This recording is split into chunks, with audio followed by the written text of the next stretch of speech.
And I'm going to say welcome to the first new episode of Born in Trouble. I am your host, John Afro Exum.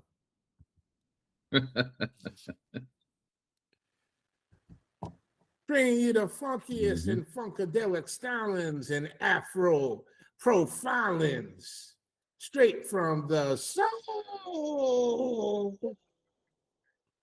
I can't say the second part because I don't know if there's a copyright on that. And of course, my man, 50 grand, Mr. Grant Lancaster. What's happening, big boy? How you feel? You know, I'm all right. As you can hear, my voice is coming back. Yeah. Sound like you got that old growl is back. Yeah, man. Well, the growl's a little bit worse. There's this lady that massages me two times a week now. They call it lymphatic massage and everything, but there ain't nothing lymph about it. Anyway. And of course, the host of the Men, Money, and Marriage podcast, Mr. Andrew Johnson. How y'all feeling? We feeling good, man. We feeling good. Good, man. Yeah, good to see you, brother. Good to see both of y'all. Just to give y'all some insight with the weather. We're really upset down here. We are going to actually get below freezing tonight. And we don't like that. It's this whole entire week. They said it's going to be under 32 degrees at night. And that's like the city can shut down when it gets that cold. Listen, I know what it is. I actually have an early visitor from the South right now staying in my house because she had to make sure that she made her flight. So, that's why normally under normal circumstances, I'd be having a whisper.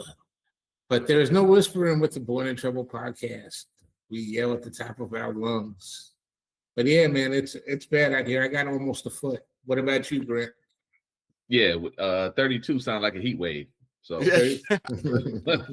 well, we might get freezing rain, is what they told us.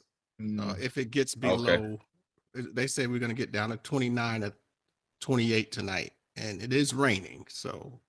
Well, you're lucky. Yeah. It's supposed to be like 7 here tomorrow after it stops snowing. Yeah, so, I don't miss that. I don't miss shoveling and all that stuff. Yeah, I just came in from shoveling the snow not too long ago. And it's heavy. Oh yeah, that's that wet snow, heavy snow. You're not the only. You're actually a homeowner in the place where you are, there's nobody they ain't coming around looking to shovel your snow over there. No, kids coming around to shovel snow. No, we used to do that. Ain't nobody letting their kids. Dog, they cancel school. They cancel school on the threat of snow. They cancel school on the threat of cold weather. So, and I mean, it's been snowing in Detroit since ever. Yeah, that ain't old school Detroit. I'm surprised. Like Detroit you would think that, you would have ice boots. Well, here's the thing though. So like when I say they cancel school, they didn't cancel school necessarily because of the cold. Of course, that is a factor, but they don't plow the streets like that. So if you don't plow the streets, a lot of kids on public transportation. My youngest daughter's school, a lot of the children are neighborhood kids and they walk to school. So with people not shoveling, with the city not plowing, it's difficult for people to get around. Yeah. Even on days that I work, like when I'm at the job, man, like, getting that fire rig in and out of turns, we get these runs or whatever. It's critical. You got to really hope that there aren't any fires at this point in time. With emergency services and everything. Right. But these are the times when people are in, trying to keep warm. You gotta, we take a lot of things for granted. I was just talking about this at work. We take a lot of things for granted, man. But, we had a house that burned to the ground just because the guys couldn't get to it. And I shouldn't say it burned to the ground, but, the roof caved in. So the house was unlivable. That's tough. Right. Yeah. So the people, we complain about this weather, but we all got lights on. We all, we all in sweatshirts or whatever, but we all pretty much warm, something to eat. So knock on wood. We just hope that these systems and these old grids that we have here in the United States hold up during these times of trouble. It's like national code snap. So, yeah, absolutely. Now, before we get into it, I just want to say, on a personal note, I just want to say, this is really personal. I would say a big welcome home to my older sister, who passed away this week. No, not that one. Claynice Evans. I'm not sure if you ever met Claynice. My mother was always, one of the reasons why I am the way that I am is that my mother was always taking people in from the time that I was a little kid up until Craig Mack. He was the last one probably to live in my house and everything. And this was someone that my mother had taken care of when she was a little girl, and she was not treated the right way by her mom. And she came and she stayed with us and she lived with us, and she was like our sister because she had been with us, for so many times. And I'm not going to talk ill about other people who aren't here to defend themselves, but she suffered at the hands of her biological mother. And my mother just wasn't standing for that. And my brother reminded me today of the story and everything. And this is kind of the reason why I'm bringing this up, is because it kind of like brings me to like why I am part of the way that I am and everything. Like, Grant, you come to my house, you stick your feet underneath my table and everything. You ate the food. Absolutely. You know what I'm saying? There was always a plate open and you were always welcome to come, because of him. My father, he may not have wanted us to be there, but it is what it is, but it was always that way. And it was the same thing with her. And blessings go out to her and her sister. She was always like, my other sister, she always reminded me that she was my sister, even after she had left the house and left the nest. And she's going to be missed. And she actually, one of the different things about the system, when I've been going through with my own experiences, that this week she actually came and visited me in a dream. And I woke up in the morning and I sat and I told Di, I was like, yo, listen, I was like, I just had this really strange conversation. It was very deep with my sister and everything. And I just like washed it off. And I find out today that she actually passed away earlier this week. So she actually came and said goodbye to me. And basically, whatever our beef was, whatever it was, it's like, so I always like to say, she was like my third sibling that I had a love-hate relationship with. And, may she rest in peace. And that hate, you don't have that love without the hate and everything. So, rest in peace, sis, and everything. You're in a better place. Gone way too soon, but we'll see you again. Man. So, on that note, we're going to go ahead and we're going to get started with this next episode of Born in Trouble. I don't know if y'all want to start right away with the heavy duty stuff that's going on in this world that we know is going on, or we could continue a conversation that we had this week on the Men, Money, and Marriage podcast when we were discussing Corey Holcomb and his situation with almost fighting with the conservative guy. It seems like it's old news right now. But of course, anything that's old news can be made brand new. And I don't know if you cats saw the video this week of Corey. Below the belt. Throwing below the belt. I saw it. Throwing below the belt. Corey, my dog, man. You already know. It's like, bro, like, I don't know what her politics are, but the her part is the part that I'm concerned with. Right. Come on. You already won. You won before. Like, what are you doing, bro? Any comment on that, Andrew? That's your man. Well, are you referring to the issue with Anton, or are you referring to the issue with the woman? Oh, it was the issue that was with the Miss what's her name, Christina Payne, his fellow comic. Apparently, they had a running beef, about something, and he had said something to the effect that he was going to put that head out if she continued. And there's video, I guess, of him putting hands on her. bro. Yeah, from what I could see, he said, okay, this is what I heard him say in an interview after the fact. He said it was just, he didn't, hit her. It was more like he called it like a Chicago mush, where you just mush the person or something, And but he said that she had been interfering with his shows and saying some very foul things to him and other comedians while they were doing their shows, and that she had was just more of a she was looking for, his words, kind of looking for a check.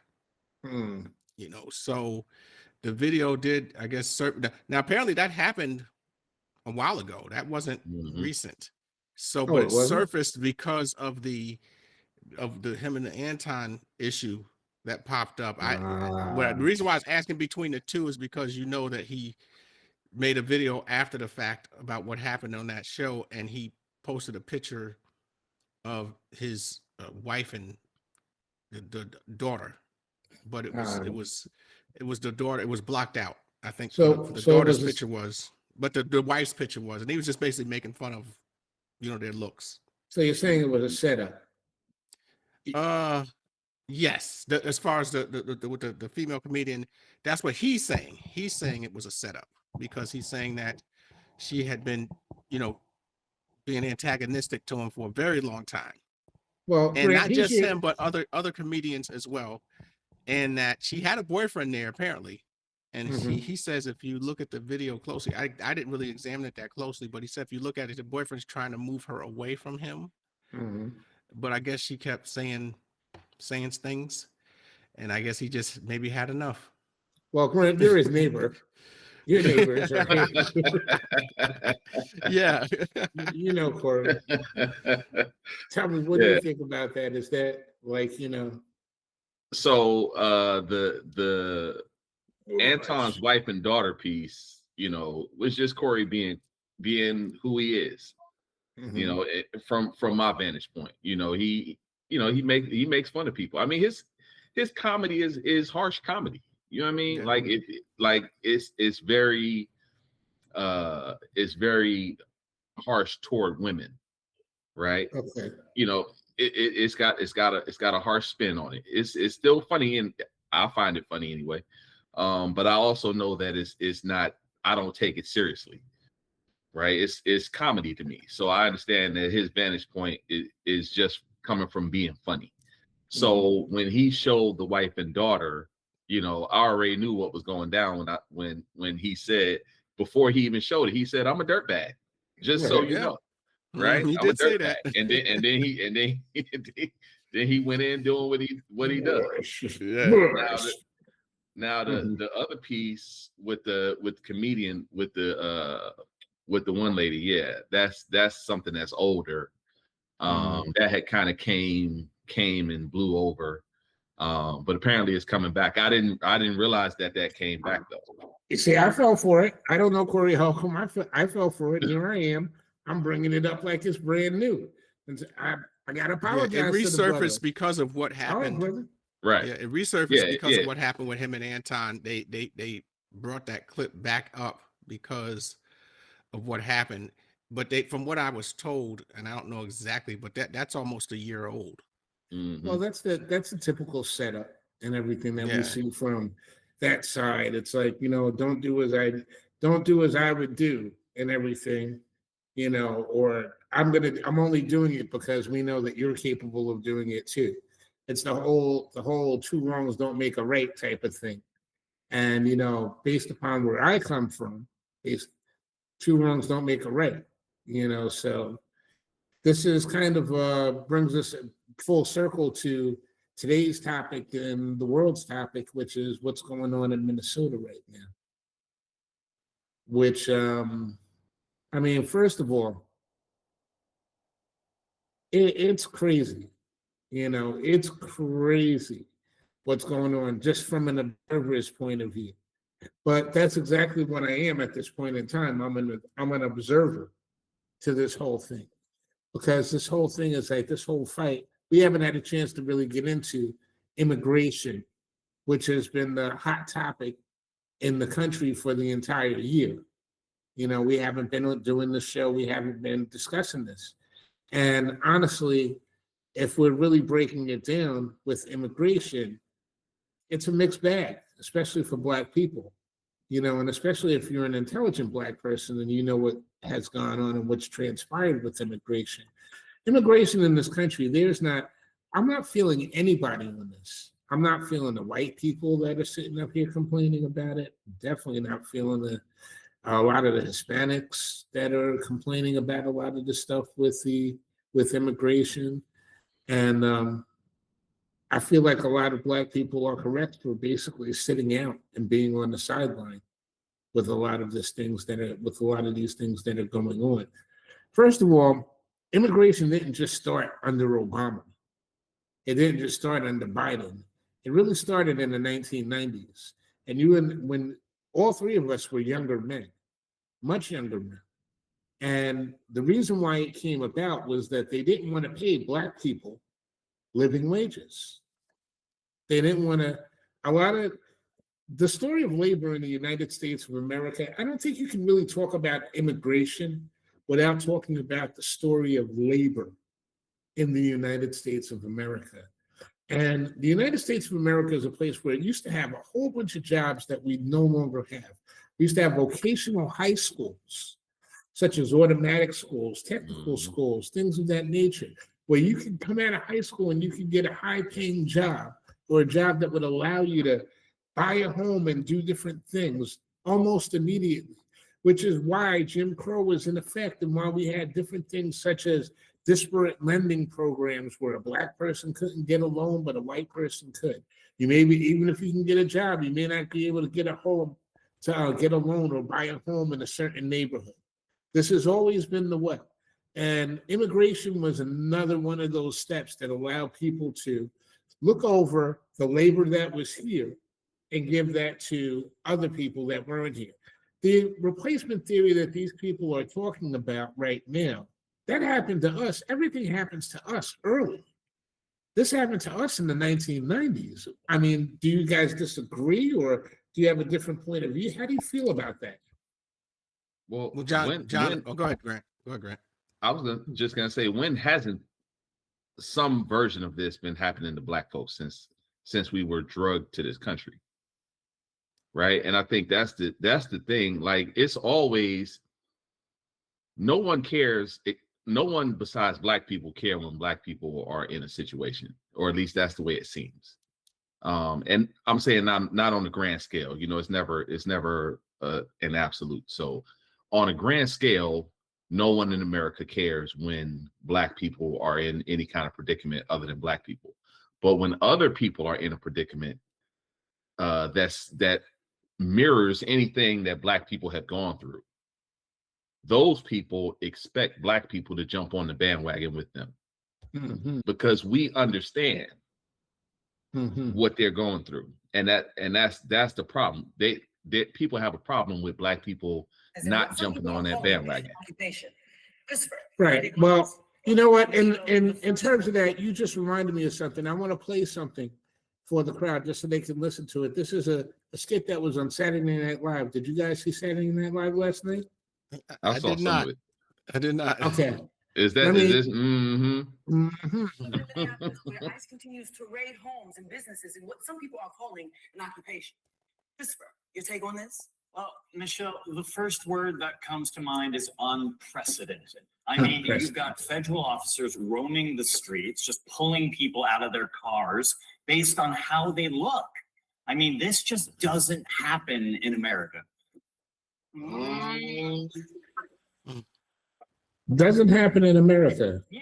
Well, right. I mean, I know it happens with some police. There are certainly bad cops out there, of course, but this is an entire federal force weaponized against the people it's supposed to protect. It's insane.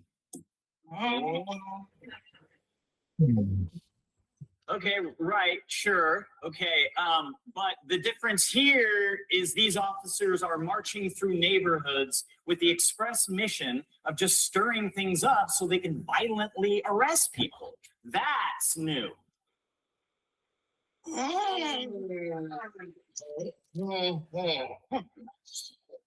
Okay, I mean, you guys know what I mean, though. Can someone else go, please? We're just gonna stop right there for now. Right.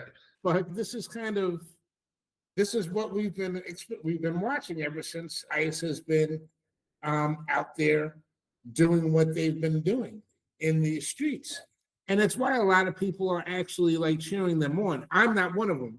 I don't want to get that twisted. I don't want anybody to think that I'm like for any of the stuff that's going on. If it wasn't supposed to happen to me or my ancestors, it's not supposed to happen to them. And all this talk about Obama was the guy who did all of these things. Obama did it differently. He did it the right way. So, Andrew, how do you feel about what's, this Minneapolis thing? What's going on here? To a certain extent? Before I get to that particular point, I just want to say, the immigration thing's been going on for a very long time in the country. I mean, you can go back to the teens and 20s of basically 100 years ago. But if you remember in the 80s, what a lot of people don't bring up is that, Reagan gave amnesty to people who came into the country illegally at that point in time. And I think it was in 86. Mm-hmm. And some of those people, became basically citizens, but they don't, most people don't talk about that now. Mm-hmm. But the big thing, what I do definitely agree with you on, is the Black labor component, because that's the main thing. It seems like in the country, there's always this stipulation pertaining to labor in general, but it's Black labor that is what's most critical, where when you say use the word undercut, is you could use that word, but I just simply say that it's a cap. We want to kind of put a cap on Black labor, meaning that you could only go but so far. Now, maybe a Black conservative would say that's not true because this, that, and the other factors. And I'm not using it as an excuse for Black people at all. I'm just simply saying that it's a mitigating factor. It's part of the parts of the course that we just have always had to deal with.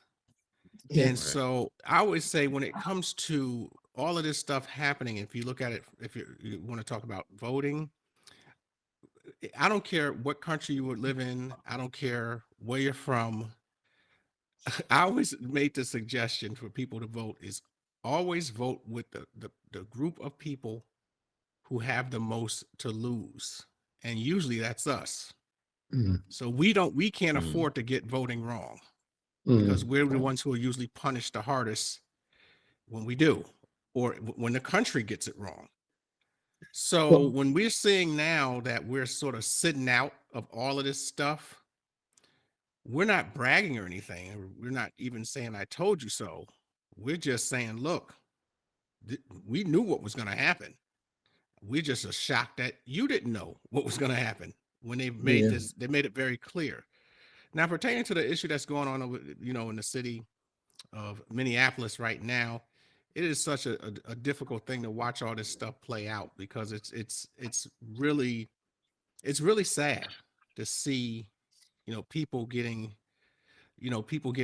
basically, injured, seriously injured, and even dying over something that a year or so ago we weren't even doing this stuff. This is brand new to America. We're not used to seeing this, in the sense of it being, on a national scale, and it not being us. We're used to it. We're used to people just coming into the house, taking people and just bringing them, taking them down to the station, whatever the case may be. But America isn't used to that. When we were saying it, we were just Black people griping. It was just that's just the Black people saying that stuff again. But now when you're starting to see other people going through it, and they're starting to see and feel the similar consequences that we feel, I think now maybe the eyes will be open. But I that's all. think That's the best way I can look at it. The eyes, maybe, and I could be wrong, but just maybe their eyes are open. But I'll close on this, John. There's always one word that always brings them back home, and the word is envy. And if they feel that we're getting a leg up in any way, shape, or form, some people that envy will bring them right back home. Mhm. And I think you're probably right with that, bringing it home there, because no matter what gets said, or no matter what's done, if at the end of all of this, when the resolution comes out, if there were people that they can see that look like you and me, that they perceive as doing better than they are, then they won't be happy with the result whatsoever. And that's really what we've kind of talked about even on the show for the past couple of years.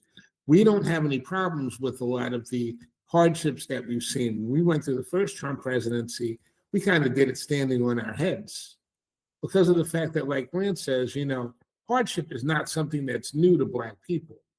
It's not something that this is not something that is foreign to us. We understand how to go through hardship. We understand how to tighten up our buckles and keep it moving. Just because of the fact that they have all these sayings that about how we don't have X, Y, or Z, we don't have the fortitude. The reason why they say that is because they know that we do that. And it's like troublesome to them. The immigration piece is very interesting. I mean, I could say a lot more. I think that there's been a light that's been illuminated on a lot of different communities as a result of what's been going on in this country. And I've seen some people in the Hispanic community come out and say, look, you know what I'm saying? We are racist as F. You know what I'm saying? A lot of us, our aunties, our uncles, our cousins, we are no better than these people that we choose to be. And they're coming out and they're dealing with that. And that's a reckoning that needs to happen. Those are reconciling, those things that have to come up with.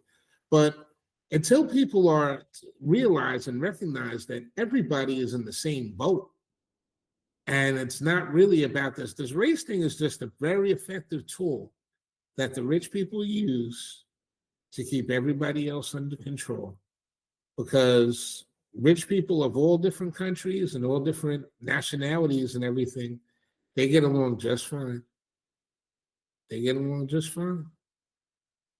So let me just real quick. I think one of the bigger problems is, there's always the underlay for the overplay, right? So what we're watching is Hispanics, Somalis, like small groups that are sort of being targeted, right?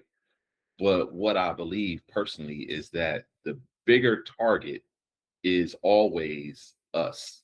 Yes. Black folks. No, right? I don't disagree. Go ahead. Right. Please. So as we're watching this go down, I think, and the reason why it's always a problem when we don't just jump on the bandwagon is because we should know that what we're seeing is just the rehearsal for when it comes to we're the main event. You know what I mean? They want us. We're opening night. They want us. all these dress rehearsals, all these things that you see, to me, are just dress rehearsals. So to my way of thinking, we still need to be ready, right? Oh. We need to be prepared. We need to be on Black people are always on alert. I can't remember exactly the James Baldwin quote, but to be a Black man in America is to be in a constant state of rage. Yes. Right? Yeah. Constant state of rage. So there's never a time that we are not on high alert, or there shouldn't be. Well, I think it's a time for, as far as Black people are concerned, it's a time to really be sharpening our skills and sharpening our tool bin. And I don't mean just like as far as industrial weapons or that's what they want you to talk about. They want you to talk about weaponry. They want you to get up on these podcasts and on these different platforms and say, listen, I'm ready to go after Whitey.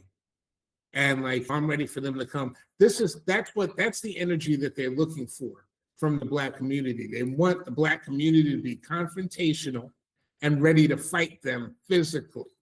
That's what they're doing. And they just don't know how to, push it. But what we have to be focusing on is we have to be focusing on things like such as being able to discern who our friends and who our enemies are, which comes down to the not all skin folk are kinfolk. Right. Which ones of these people are you inviting into your tent, and which ones are you not inviting into your tent? And do you have to keep away? And for someone like me who grew up with an open door policy and everything, but that open door policy also came with caveats, Right. which was basically, how do you determine who has your back and who doesn't have your back? How do you work with that, Andrew? How do you determine who you would accept as an ally and who you wouldn't accept as an ally? How do you circumvent the attempts to drag you into this morass? Well, you know, betrayal leaves a trail. So people who are don't have your best interests at heart, who are trying to come into your world, you know, there's going to be a few red flags that pop up. And as Black people, we always are guarded anyway, and we just have to be very cognizant of it, because if we're not, you know, we can get it. So a lot of, regardless of their color, what's good about this whole thing now is a lot of the people who could go down that path with us, they're right out in the open with it. So they're not, before it was more secretive, but now people feel very emboldened to say whatever it is they want to say.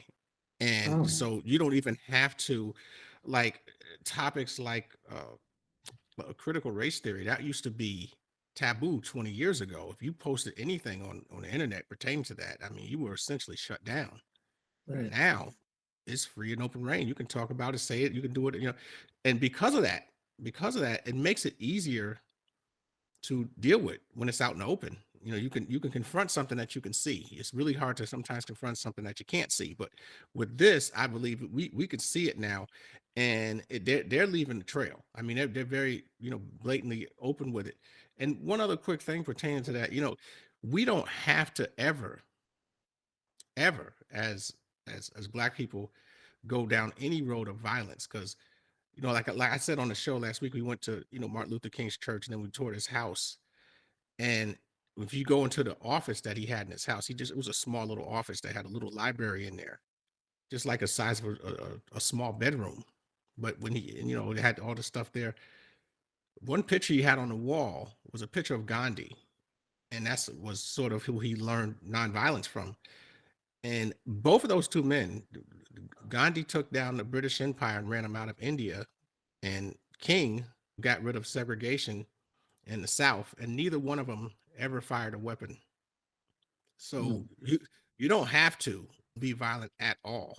I mean, that's just, it's, if you get enough like-minded people on your side, and the public identifies with you, that's all you need. Well, some people say it's still not as strong as Charlie Crist or whatever his name was, but it doesn't pale nor compare to him, which is like wild in the notion that it would come out of their mouths.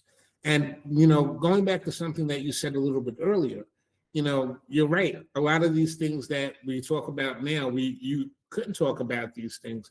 And it brings me to a story that a friend of mine told me about a family member who is actually a teacher out here on Long Island, Caucasian woman, who actually is leans more on the liberal side, and had posted things about Black Lives Matter on her webpage.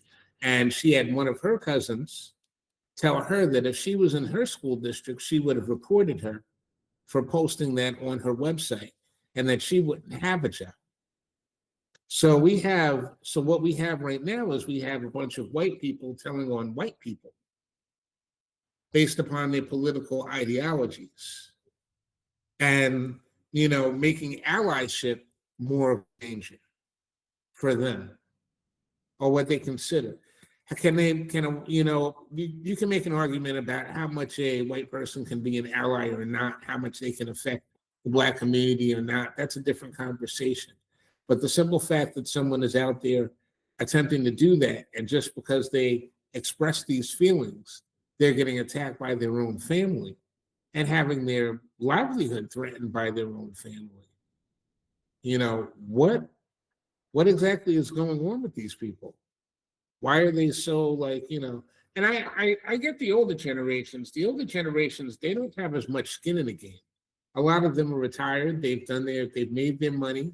You know, they're not out there in the workforce every day. You know, and this is what a lot of people are forgetting. These people they've already got theirs. And when it comes back to the jobs that we're talking about now and everything, one of the reasons why they are willing to stop immigration at this point in time is that they don't need the factory workers as much as they used to. They don't need the job. They don't have the jobs for these people anymore. They've outlived their benefit. And who benefits from that labor? Who benefited from that labor? Large companies, right? They were able to get these people, pay these people, work these people. Now they have no use for these people any longer. So now they're all being treated like N-words. Right, but who's losing though? So the people that are being deported or whatever, they're working, they're farm workers. You know, you hear a lot about farmers who can't bring in the crops and you know, they're hotel workers. You know, they're doing smaller jobs, you know, small scale jobs that just kind of keep America moving, right? They helping to bring food to the table, you know, that kind of deal. Definitely. They're doing things that Americans don't want to do. Well, there was another video before this that I was going to bring here. I was kind of debating as to whether I would bring it up, but it's more about a more sinister agenda that's being pushed through by this country. And one thing that we've seen is that Trump doesn't care about the economy getting smaller. The size of the economy is not his thing. As long as his people are getting paid, then he's okay with it, and the hell with everybody else. So despite all these things that we see out here, the victories that we have that are announced are all victories for Trump's people. And when I say Trump's people, I don't mean, you know, Billy Joe and Bob and everything that are sitting at $20,000 to $30,000. You're not his people. You think he tells you he's their people. He winks at you because he needs you out there in the streets and out there, like, you know, voting for him. But you're not his people. His people are the people in the country club. And what this video was about and what this conversation was about, what this person was saying was, she was explaining how they've actually shrunk the economy and shrunk the ability for us to import food, which is something that we really do, that we really take advantage of. We can get pretty much anything in the United States at any time during the year, where we used to be a seasonal economy. You know, strawberries don't grow in the United States year round. We have to get them from Argentina. You know, shrimp aren't available year round here. We have to get them from different places. So now what they've done with all these tariffs and all these things with pissing off all these different countries is that when they get to the point where they're like, we're not going to export you any of these foods anymore, because they've already gone about finding different places to sell their goods and sell their products, then who's going to suffer? Do you think that the rich person is going to suffer and not be able to get their food? No, they're at the top of the food chain. So they're still going to get whatever small resources come in. But everyone else is going to be SOL. And then who are you going to be beholden to? The powers that be. Because if you want to get your food, forget about whether or not you have money for it. If you want to get it, you have to do things the way that they want you to do them, which is what this whole compliance thing is about, which is the reason why you have people getting pew-pewed on the streets who have concealed carry permits and are just basically are VA workers. You know, no one cares more about America than a worker who works for the VA. I can tell you that right now, because you may have served your time, but you still take the time to service people in the military full time. And a lot of those people have problems and they have issues with dealing with things, with conversation. Just having a conversation. I've worked at the VA. Just having a conversation with some of these people. You say the wrong thing, it could go completely and totally left. But you say the right thing, they're the greatest people and the most beautiful people in the world. You know, regardless of their political ideologies. And when you get people getting tackled down for trying to help a woman, which kind of brings us back to the beginning as well of what we were saying in the beginning. You know, I was raised to be a gentleman. You know, by nature, I was taught if a woman is in distress, you go and you help her. Now we're down one gentleman, and the asshole rapists are the ones that are sitting up there saying, well, they shouldn't have interfered. It's like, you know, you hear the woman screaming and yelling that she's being attacked, and you say to yourself, no, I can't go help her. I can't save her. What is that really masculinity? This is what an alpha male is supposed to be today? I'm sorry, fuck no. That's not an alpha male. That's some bullshit.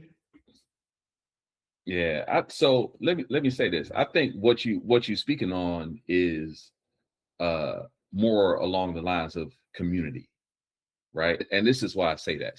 That's what everything is. Right. So the community is supposed to be everything. So if we look at Oklahoma, if we look at Oklahoma, if we look at what was that in Florida?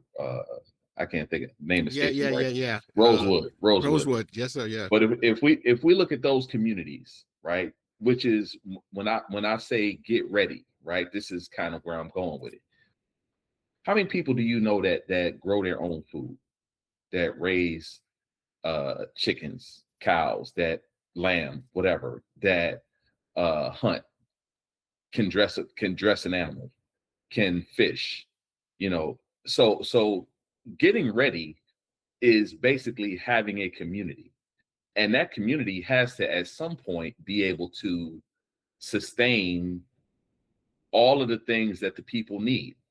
Doctors, you know, nurses, you know, whatever the community may need, right? Those are the things in terms of being ready, that's what we need to be ready for, because we could never win. I shouldn't say never win, but it would be a hard task if it came to knuckles and artillery, right? For Black people or just people of color. Let's say all people of color were said, okay, we're not taking it anymore, and we gonna knuckle up. Just say anybody that decides to face up against the machine. Right. Because the machine, it's like, I was listening to somebody today and they were like, listen, you can get as many arms as you want in your house and everything. Right. You're not going to be able to stop military grade weaponry and training. Not at all. Not at all. So it's something different. I mean, we think of it in those kind of terms just because that's the base level. But the getting ready part is much more complex than just that. Because if you can't feed yourself, and I saw I had a video resurface of Killer Mike. He was somewhere having a conversation with a bunch of people in the South, and they were talking about, you know, if revolution came. And his point was exactly this point, was if you can't feed yourself, if you can't clothe yourself, if you can't get water, if you can't defend you, at least, you know, self-defense I'm talking about. If you can't defend yourself, if you can't keep people from coming in and taking what you got, you ain't ready for no kind of conflict, no kind of revolution. We're gonna get ready and wrap this up. But we're gonna keep it 100. I'm gonna keep it $1 right now. The United States cannot sustain all of these people that think that they can live off the land anywhere. Okay? Corporations have made sure that is not possible. You do not have free range. When you look at what these people have done from the very beginning, what is the first thing that what the white men did in the 1800s when they moved west? They slaughtered the buffalo. Why? So that way you can't live off the land. If you want something, you're going to have to pay for what we farm raise and what we herd and everything. there is not enough free range. There are not enough free range animals out there for people to go out and be able to feed themselves. And everything else is behind the line. And behind like, security forces, private security. You think that people are going to be able to break into a Purdue farm and take over the chicken farm and be able to go from there? I don't think so. You're going to be beholden to these people no matter what. So you can talk all this shit about you want about going out and skinning animals and stuff like that. There's going to be like maybe 5%, maybe 3% of the population that can live off the land. It's just not going to be sustainable. Okay. Exactly. So, and that's the conversation those people don't want to have and everything, because they want to believe that they can and everything. But for all these motherfucking pirates out here on Long Island, these hunters or whatever you want to call yourselves and everything, where the hell are you going to go? What reserve are you going to go to where there's going to be enough deer for you to feed your family for the next year? It ain't here. It's not happening. So they better, you better consider everything that's going on right now and come to a better plan. I feel sorry for the young man in Minneapolis who passed away over the course of this weekend. We didn't really get into it because, I mean, look, everybody else is already talking about it. We've seen the angles of what it is, what our opinions are, our opinions are. It doesn't matter, because as many people are saying that it's a murder and everything, or as many people will say that it was justified. And we all know what's going on right now. They're just really trying to engage us, Black people, trying to get us to get out there and fight these fights that are in our battle. And you know what? I noticed this, when Black people didn't bite on the thing, what do? They sent what they call the quote unquote tethers out there. There started to be in social media a bunch of Black immigrants and coming and saying, oh, things aren't so bad, and these Black people in the hood, they're so terrible and they do X, Y, and Z. Ain't nobody talking about what's going on in the hood right now. Nobody's going there. Nobody's even interested. Who's interested in that right now? And everything. Right. You worried about gang warfare? Andrew, are you being overrun by gang warfare? Do you see people being overrun by that right now? Not at all. Not at all. Not but at all. And the thing is, it's funny you say that. It's because most of the time, when there's a lull in news coverage or ratings are down, that's when they will bring up stuff like that, what you're talking about. Mm-hmm. They don't do that right now. What we're seeing is this is ratings gold for the media. So the last thing they're going to cover is anything that's going on in their city. They're going to cover this stuff. It's a big distraction. And let's be honest, the drug game ain't putting money out there and ain't putting money in people's hands like it used to. If it was and everything, we wouldn't have these people like Big Meech and 50 Cent on Stars doing interviews and running specials for a couple of $100,000. That was a week. Right. That was a week in the hood. That was a week in Detroit. You know what I'm saying? Not even. Maybe a couple of days back in the day. So let's be 100 and everything, and let's get it together. This is a very good opportunity for us to really get our shit together. And when I say get our shit together, I mean really plan more precisely and be more precise with it. And listen, any Black person that's out there that's like, I'm not getting involved, I'm not playing the game, I agree with you 100%. Keep on keeping on. Born in Trouble. First show of the year. Your boy is back. Mm-hmm. Yeah. It feels good. Mr. Andrew Johnson, host of the Men, Money, and Marriage podcast. When are you putting that episode up so that way I can promote it? It's actually up now. I was going to send you I sent it, the link, the Grant, you got it, right? Yep. It's up already. I think I sent it to you. If you want to watch the videos on Spotify, if you want to just listen to it, you got a Apple Podcast or iHeartRadio, you name it, it's on there. So send me the link. Check it out. Send me the link. I'm going to start promoting all these podcasts again. We're going full body, hard body here, and the City Wing King, Mr. Grant Lancaster. Yes, sir. Always a pleasure, my brother. Good to see y'all faces, man. It's been a while. Definitely. Yes, I got the double chin right now. This is because of This is all lymph node activity. We're working on getting this down right now. You know, it's funny, when I was 240 pounds, I didn't have a double chin. Now 210, I got the double chin, working it out, everything. And of course, your boy John X, host of the Born in Trouble podcast. I'm just happy to be here with y'all and everything. I'd like to send out blessings to all you people out here and everything, everyone that stuck with me. Once again, my friends, my foes, my enemies, and everything. I love y'all too, because you put the battery in my back. Because if you don't know me, I love pissing y'all off. In the name of, in the name of everything. Yes, you are. Thank you. Born in Trouble. Peace. Peace. Peace.